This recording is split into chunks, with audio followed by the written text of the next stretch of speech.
untuk menyebut wilayah yang kini disengketakan dan Malaysia menyebutnya sebagai Laut Sulawesi. Presiden Prabowo Subianto sendiri telah mengatakan Indonesia dan Malaysia mencoba mencari solusi terbaik untuk menyelesaikan konflik wilayah ini. Namun di satu sisi, Wakil Ketua Komisi 1 DPR Dev Laksono mendorong TNI Angkatan Laut untuk melakukan patroli militer di sekitar wilayah Laut Ambalat yang menjadi objek sengketa antara pemerintah Indonesia dan juga Malaysia.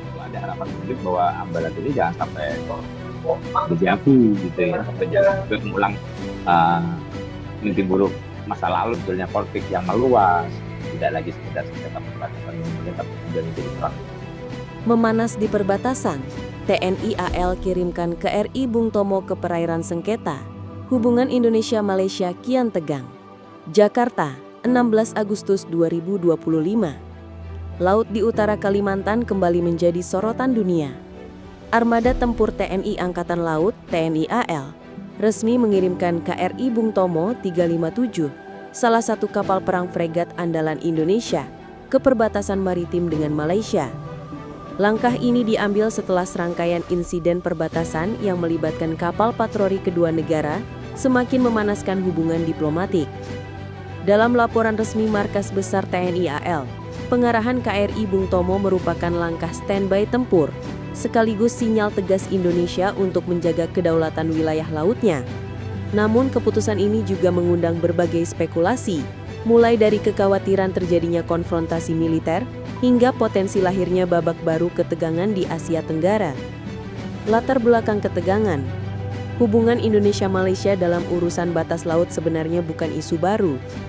Perselisihan klaim wilayah di Ambalat, Laut Sulawesi, sudah berulang kali memunculkan gesekan terutama sejak awal tahun 2000-an.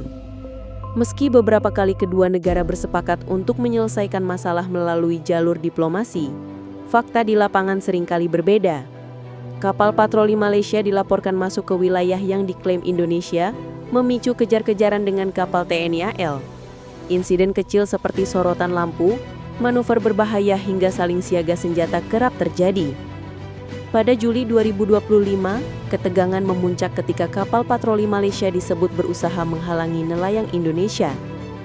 Video kejadian itu viral di media sosial, memicu gelombang kemarahan rakyat.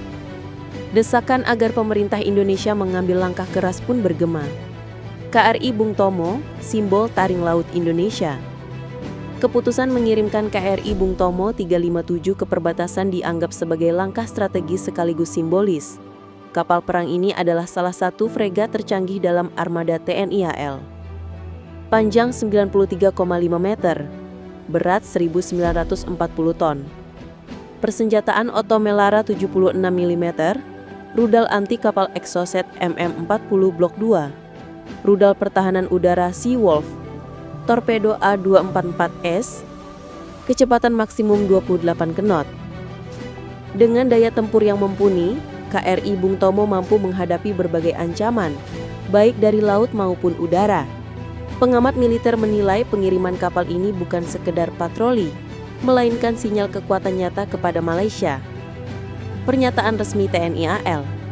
Laksamana Madya Herman Sudrajat, Kepala Staf TNI AL, menyampaikan dalam konferensi pers di Jakarta, kehadiran KRI Bung Tomo adalah bentuk komitmen negara dalam menjaga kedaulatan wilayah laut kita. Kami tidak mencari konflik, tetapi kami tidak akan pernah mundur jika kedaulatan Indonesia dilanggar. Pernyataan tersebut disambut tepuk tangan oleh awak media dan masyarakat yang hadir. Namun di sisi lain, analis regional menilai bahasa yang digunakan TNI AL kali ini lebih keras dibanding sebelumnya. Reaksi Malaysia. Pemerintah Malaysia menanggapi langkah Indonesia dengan nada waspada. Menteri Pertahanan Malaysia menyebut pengerahan KRI Bung Tomo sebagai tindakan yang tidak membantu upaya diplomasi. Namun ia menambahkan bahwa Malaysia siap mengerahkan kekuatan jika kedaulatan mereka juga diganggu. Di media sosial Malaysia, warganet terbelah. Sebagian mengecam Indonesia dengan nada provokatif, sebagian lagi menyerukan perdamaian dan penyelesaian lewat meja perundingan. Diplomasi ASEAN goyah. Ketegangan ini juga mengganggu stabilitas ASEAN. Beberapa diplomat khawatir bahwa gesekan di perbatasan bisa memicu perlombaan senjata di kawasan. Filipina dan Vietnam yang juga punya konflik maritim dengan tetangga disebut ikut mengawasi dengan ketat. Sekretariat ASEAN di Jakarta menyerukan agar kedua negara menahan diri. Namun pernyataan tersebut tidak cukup menenangkan suasana. Media internasional bahkan mulai menyebut situasi ini sebagai krisis Ambalat Jilid 2. Suara Rakyat Indonesia, kami dukung TNI. Di dalam negeri, pengerahan KRI Bung Tomo justru disambut dengan dukungan besar. Rakyat Indonesia yang marah dengan manuver kapal Malaysia merasa keputusan TNI AL adalah bentuk keberanian. Di balik papan dan tarakan, ratusan nelayan mengibarkan bendera merah putih di perahu mereka sebagai tanda dukungan. Kami tidak takut lagi melaut selama TNI ada di belakang kami, ujar Hamzah, nelayan asal Nunukan. Di Jakarta, mahasiswa menggelar aksi damai di depan kedutaan Malaysia, membawa poster bertuliskan NKRI harga mati. Analisis pengamat militer. Pengamat pertahanan dari Universitas Indonesia, Dr. Yuda Pranata mengatakan bahwa pengerahan KRI Bung Tomo adalah eskalasi terukur.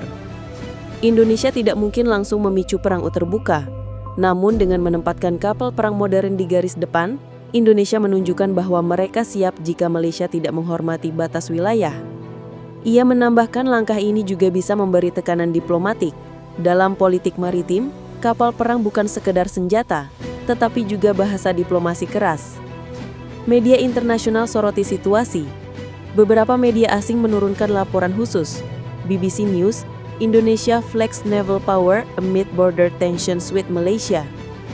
The Straits Times, Singapore, Jakarta sends warship, tensions in Ambalat rise again. Al Jazeera, Southeast Asia face new maritime dispute, Indonesia versus Malaysia.